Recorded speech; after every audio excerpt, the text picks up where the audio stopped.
Hello everyone, and welcome back to Professional English Lab. I'm Myles. And I'm May. It's wonderful to have you with us today.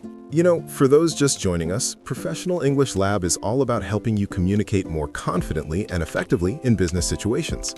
We focus on practical phrases and real workplace scenarios that you can use immediately in your professional life. And today's topic is one that I know makes many professionals feel anxious. Let me guess, performance reviews?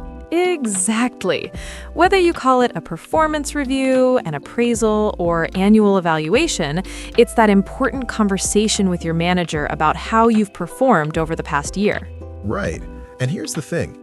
Even native English speakers feel nervous about these conversations.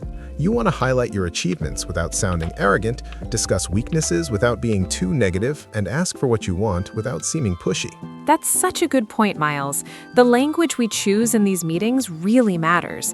It can be the difference between a productive, career-advancing conversation and an awkward, missed opportunity.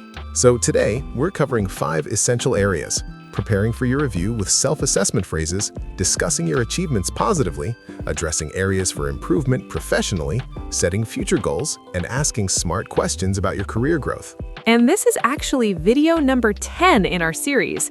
We've already covered topics like professional email writing, making polite requests, and giving presentations. And if you haven't seen video 9 on handling customer complaints, definitely check that out after this lesson. But today, let's focus on performance reviews. Ready to dive in? Let's do it. Okay, so before you even walk into that review meeting, preparation is key. Most companies ask you to complete a self-assessment form. And that's actually a golden opportunity, isn't it?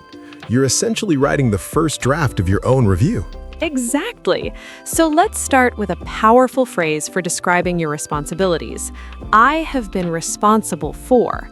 For example, I have been responsible for managing our social media accounts, which has resulted in a 25% increase in engagement.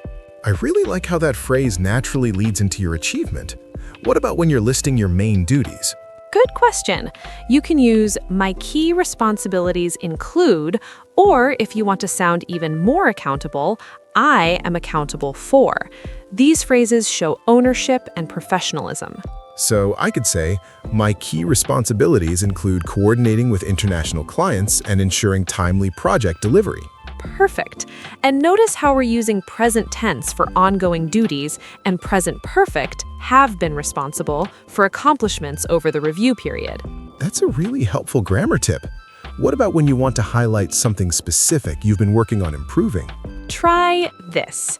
I have focused on improving, or I have made significant progress in.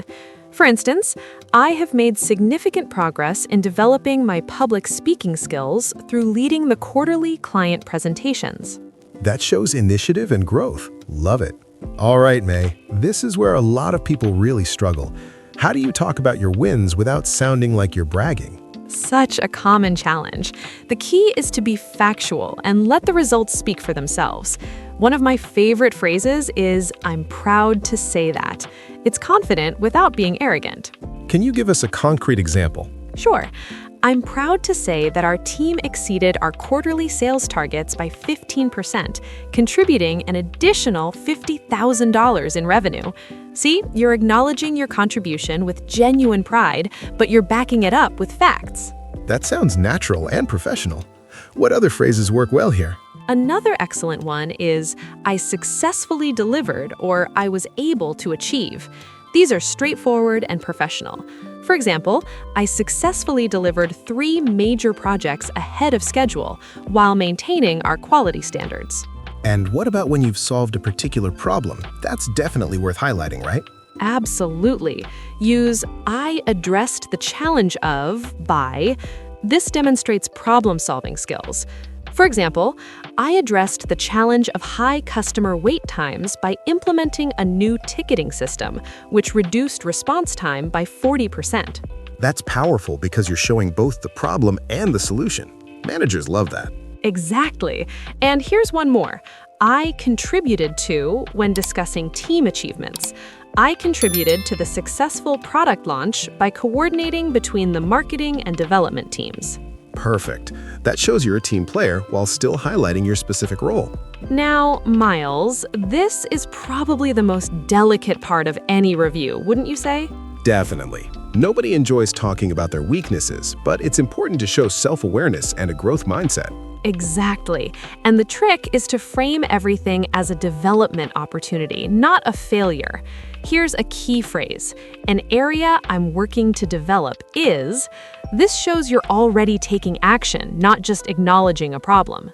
So I could say, an area I'm working to develop is my data analysis skills. I've enrolled in an online Excel course to strengthen this competency.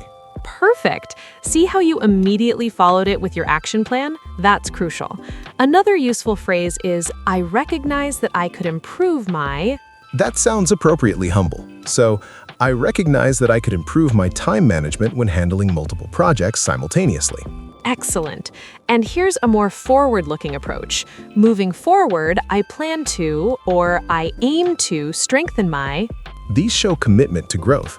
Let me add to that. You can also say, I've received feedback that, when addressing specific input from colleagues and managers, right?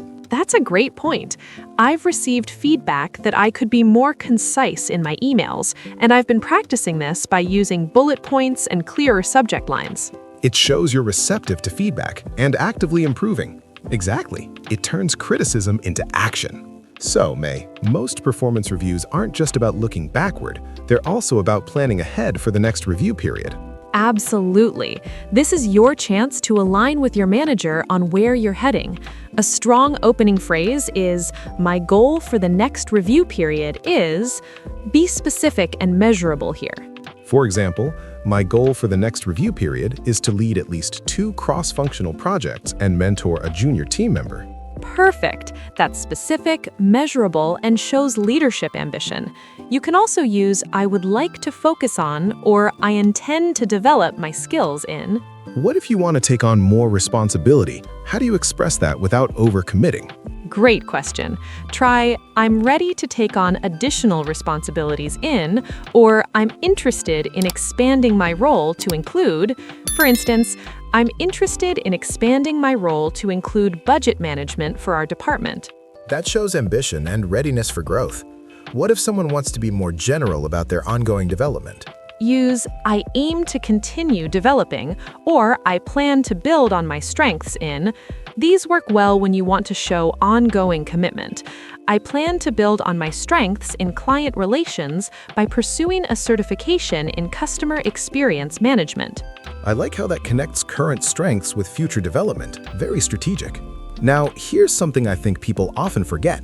The review is also your opportunity to ask questions. Exactly. Don't just sit there passively. This is your chance to understand where you stand and where you can go within the organization. So, what are some good questions to ask? Start with, what skills should I focus on developing to advance in my career here? This shows you're thinking long-term and want to align with company needs. That's smart because it shows commitment to the company. What about asking for specific feedback on your performance? Try, what areas do you think I should prioritize for development? Or how can I add more value to the team? These questions show humility and eagerness to improve. I really like those. What about asking directly about promotion opportunities? Good question. You can say, what would I need to demonstrate to be considered for the next level? This is direct but professional. It shows ambition without demanding anything. And what if you want to understand your performance better? Try, can you give me specific examples where I've excelled and where I can improve? This helps you get concrete, actionable feedback instead of vague comments like good job or needs improvement. Absolutely. Wow, May, we've covered a lot of ground today. Let's quickly recap for our listeners. Great idea. So remember, when preparing for your review, use phrases like, I have been responsible for, and I have made significant progress in, to document your work clearly. When discussing achievements, try I'm proud to say that or I successfully delivered to highlight your wins professionally. For areas of improvement, frame them positively with an area I'm working to develop is, and always include your action plan. When setting future goals, be specific with my goal for the next review period is, and don't forget to ask questions about your career growth.